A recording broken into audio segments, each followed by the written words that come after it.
Bonjour tout le monde. Aujourd'hui, dans cette première capsule vidéo, nous allons faire un survol rapide des différentes sections qu'on retrouve dans WordPress.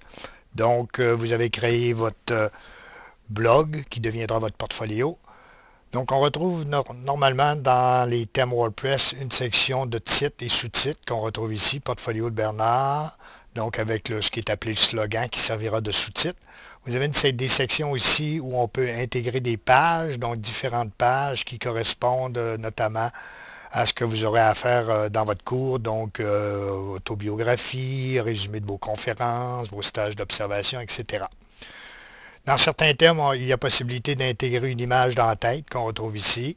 Ce n'est pas le cas de tous les thèmes, mais si cela vous intéresse, il y a possibilité d'ajouter une image dans la tête aussi dans certains thèmes. Si on regarde une section importante, donc votre page d'accueil qu'on retrouve ici dans la section Bienvenue, c'est en fait un article dans WordPress, donc nous allons l'utiliser pour faire votre page d'accueil. Il y aura une seule page d'accueil, il y a un seul article de rédiger. On s'attend à avoir votre photo et puis un petit texte d'introduction concernant votre portfolio, dans quel cours ça a été fait, etc. Donc, c'est votre page d'introduction. Possibilité, si vous le désirez, d'avoir un thème qui contient des barres latérales, donc des widgets. Dans ce cas-ci, on a une barre latérale à droite dans laquelle j'ai placé les pages qu'on retrouvait ici. Donc, je les ai remis ici. On peut avoir des archives, on peut avoir des liens Internet, on peut ajouter des photos, etc. On peut ajouter du texte. Donc, si vous pensez que c'est nécessaire, il y aura possibilité de choisir un thème qui contient une ou deux barres latérales, dépendant de vos besoins. Donc, ce sont les grandes sections de votre portfolio. Pour accéder à l'administration de tout ça, vous ajoutez au bout de votre adresse URL /WP pour WordPress, /admin, qui vous permet d'accéder à votre page de connexion, si on veut. Donc, vous insérez votre identifiant que vous avez dûment nommé lorsque vous avez créé votre blog, votre mot de passe, entrer ou se connecter pour pouvoir accéder aux outils de gestion. À défaut, vous arrivez dans le tableau de bord qui contient différentes informations concernant votre portfolio. Vous avez remarqué à gauche un certain nombre d'onglets. Il y en a beaucoup plus que ce que nous avons besoin. Donc, les principaux, si on fait un survol par rapport à ce que je viens de dire, donc vous avez les articles. Ce sera votre page d'accueil dans laquelle on retrouve votre photo et votre texte de bienvenue. À défaut, vous avez un article donc, qui s'appelle Hello World. Vous pouvez aller le modifier en cliquant sur tous les articles et éventuellement, vous pourriez rajouter des articles, ce qui n'est pas nécessaire dans ce cas-ci pour votre portfolio.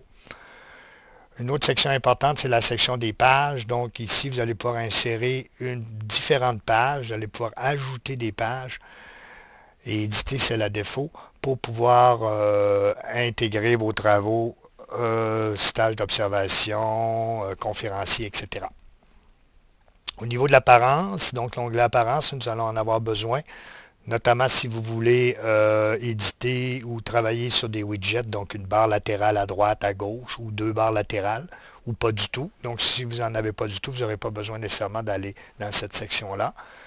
Vous pourrez également magasiner, entre guillemets, différents thèmes. Donc, ce sont des modèles, à peu près 80 à 100 modèles disponibles. À défaut, vous en avez un, il ne convient peut-être pas à vos goûts ou à votre personnalité. Donc, dans l'onglet Thème, vous pourrez aller modifier votre modèle de portfolio et en prendre un qui vous convient. L'onglet Réglages, qui vous permettra, dans l'onglet Général, de modifier le titre et le sous-titre de votre portfolio. Voyons maintenant comment éditer votre page d'accueil. Rappelons-nous que la page d'accueil correspond à l'onglet Articles. Vous cliquez sur tous les articles. Vous allez accéder à un article qui est là à défaut sur votre page d'accueil, donc qui s'appelle Hello World. Dans ce cas-ci, il a déjà été modifié. Donc, je clique sur Modifier pour pouvoir accéder à ma page d'accueil. Vous donnez un titre à cette page, ou à cet article en fait. Et puis ensuite, vous avez la zone d'édition qui se trouve ici à votre gauche. Si on regarde les outils d'édition, vous avez caractère gras, italique, assuré, les puces, possibilité d'ajouter des citations entre guillemets avec la couleur, justification gauche-droite centrée, possibilité de placer des liens Internet. Donc, par exemple, si je choisis ici le mot bienvenue, le petit chaînon apparaît, ce qui me permet d'entrer une adresse URL et de lui suggérer d'ouvrir cette fenêtre-là dans une nouvelle fenêtre. Je vais annuler. Vous avez également la possibilité de défaire un lien. Vous pouvez utiliser la balise more qui permet de couper votre article